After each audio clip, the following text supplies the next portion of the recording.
जन युवक को 100 टଙ୍କା दिहला तो कहगला गोटे स्टार होटेल खायापी।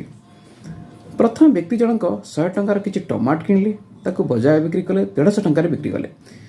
पुणी 150 टंकार टमाट किणले ताकू 250 टंकार बिक्री कले। ये 100 टंका को 5000 टंकार परिणत करने 2 ରୁ 3 मास समय लगिला।